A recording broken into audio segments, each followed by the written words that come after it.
राधे राधे दोस्तों, कैसे आप सब। दोस्तों, हमारे YouTube चैनल वास्तु उपाय पर आपका स्वागत है। हमारे चैनल को सब्सक्राइब कीजिएगा और हमारे वीडियो को लाइक, शेयर और कमेंट्स जरूर कीजिएगा। दोस्तों, भाद्रपद के कृष्ण पक्ष की चतुर्थी तिथि को बहुला चौथ मनाया जाता है। इसे बहुला गणेश चतुर्थी भी कहते हैं। इस दिन महिलाएं संतान की लंबी आयु के लिए कामना के लिए उपवास रखती हैं। ये व्रत इस साल 7 अगस्त 2020 को पड़ रहा है। शास्त्रों के अनुसार बहुला चतुर्थी के दिन व्रत रखने से संतान के सारे कष्ट दूर हो जाते हैं। इस दिन व्रत आदि रखने से संतान के सारे कष्ट दूर हो जाते हैं और संतान हमेशा सुखी जीवन व्यतीत करती है और लंबी आयु की भी प्राप्ति होती है। बहुला चतुर्थी व्रत में गाय के बछड़े की भी विशेष महत्व बताया गया है। इस दिन गाय के बच्चे की पूजा और गाय की पूजा की जाती है। ऐसे में दोस्तों, मान्यता है कि जिस प्रकार गाय माता अपना दूध पिलाकर मनुष्य को पोषित करती है, उसी कृतज्ञता की भावना से हम सभी को गाय को सम्मान देकर पूजना चाहिए। बहुला चतुर्थी का पूजन संतान प्रदायक तथा ऐश्वर्य को बढ़ाने वाला है। धार्मिक शास्त्रों में ऐसा वर्णित है कि जीवन में माता से बढ़कर गौ माता का स्थान भी बताया गया है। इस दिन पूरा दिन व्रत होता है, जो शाम को पूजा के बाद खोला जाता है। इस दिन मिट्टी से गाय व बछड़ा बनाया जाता है और कुछ लोग सोने व चांदी के बनवाकर इस दिन उन बछड़े की पूजा की जाती है। शाम को सूर्यास्त के पश्चात इन गाय बछड़े की पूजा की जाती है। साथ ही गणेश व श्री कृष्ण जी की भी पूजा की जाती है। कुछ लोग ज्वार व बाजरा से बनी वस्तु भोग में चढ़ाते हैं, बाद में उसे ही ग्रहण करते हैं। पूजा के बाद बहुला चौथ की कथा को शांति से सुनना चाहिए। कहते हैं दोस्तों, इस दिन का व्रत कोई भी जातक रखता है तो उसे संकट से आज़ादी मिलती है, साथ ही उसे संतान की प्राप्ति होती है। इस व्रत से धन ऐश्वर्य मिलता है। पूजा अर्चना के बाद मिट्टी से बने गाय बछड़े के जोड़े को किसी नदी या तालाब में सिरा दिया जाता है। दोस्तों, अब बात करते हैं बहुला चौथ की कथा के बारे में। दोस्तों, एक समय की बात है जब भगवान विष्णु जी जब कृष्ण रूप में धरती में आए थे, तब उनकी बाल लीलाएं सभी देवी देवताओं को भाती थी।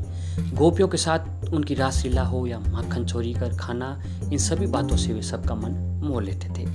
कृष्ण जी की लीलाओं को देखने के लिए कामधेनु जाति की गायों ने बहुला के रूप में नंद की गौशाला में प्रवेश किया।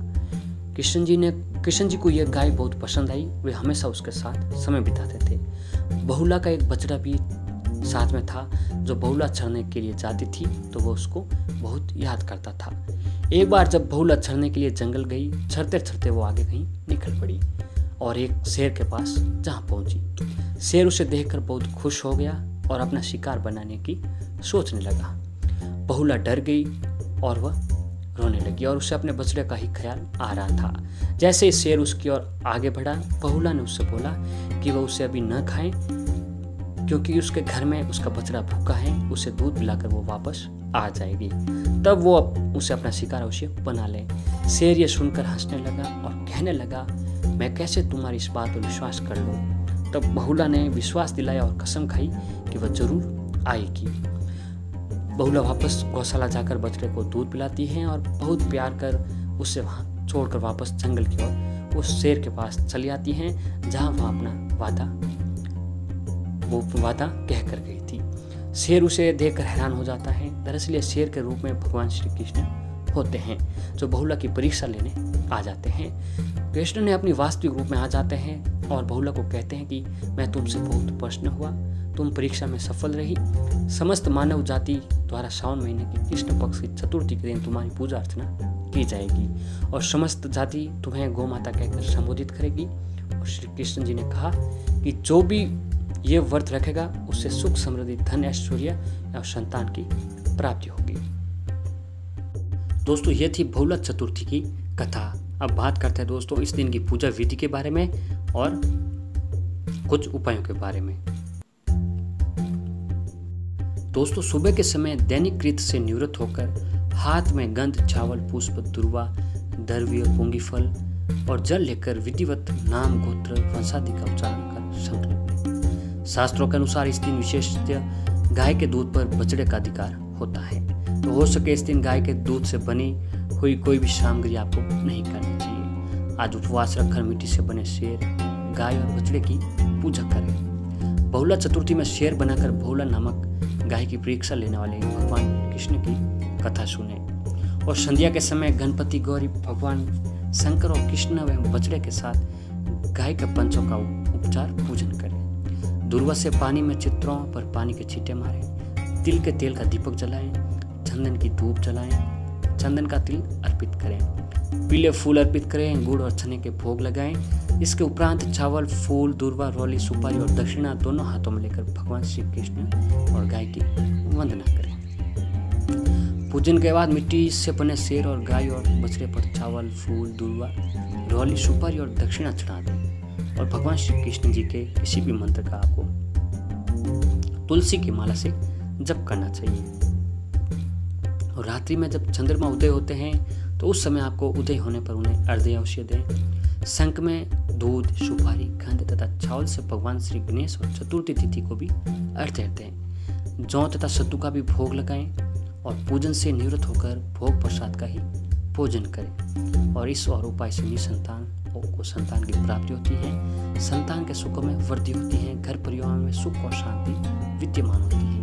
व्यक्ति की सभी मनोकामना पूर्ण होती हैं। व्यक्ति को मानसिक तथा शारीरिक कष्टों से छुटकारा मिलता है। जो व्यक्ति संतान के लिए व्रत नहीं रखते हैं उन्हें संकट, विघ्न तथा सभी प्रकार की बाधाएं दूर करने के लिए इस व्रत को अवश्य करना चाहिए। और दोस्तों हो सके तो इस दिन आपको अपने घर की पहली रोटी जो बनती है और दोस्तों उस घर की पहली रोटी गाय को अवश्य खिलानी चाहिए। उस रोटी में, घर की पहली रोटी में जब आप रोटी खिलाते हो गाय को तो उसमें आपको थोड़ी सी हल्दी और गुड़ मिलाकर इस दिन गाय और गाय के बछड़े को अवश्य खिलानी चाहिए। इससे क्योंकि दोस्तों गाय में 33 कोटि देवी देवताओं का वास माना गया है। अगर आप एक गाय की सेवा करते हैं, एक गाय को भोग लगाते हैं तो दोस्तों वह भोग 33 कोटि यानी 33 करोड़ देवी देवताओं को भोग लगता है। इस प्रकार कहा जाता है कि गाय में 33 करोड़ देवी देवताओं का वास होता है। तो हो सके आप इस दिन गाय को भोग अवश्य लगाएं रोटी का। उसमें आपको गुड़ और हल्दी मिलाकर अवश्य खिलाना चाहिए। और हो सके तो इस दिन आपको हरी घास आती है उससे भी गाय और गाय के बछड़े को अवश्य खिलानी चाहिए। इससे आपके जीवन में हरी परेशानियां दूर होती हैं और आपके घर में सुख समृद्धि बनी रहती है। और अगर आपके संतान संबंधी कोई भी दुख होता है, संतान परेशानी में है, तो आपको इन गाय से संबंधित इन उपायों को करने से आपकी वो परेशानियां धीरे धीरे दूर होने लगती हैं और भगवान का आशीर्वाद बना रहता है। तो इस प्रकार दोस्तों आप भी इस दिन गाय को अवश्य रोटी दें और गाय की सेवा इस दिन अवश्य करनी चाहिए। तो दोस्तों इस उपाय को आप जरूर कीजिएगा जिससे आपके घर में हर एक परेशानी दूर होने लग जाएगी और आपके घर में सुख समृद्धि बनी रहेगी।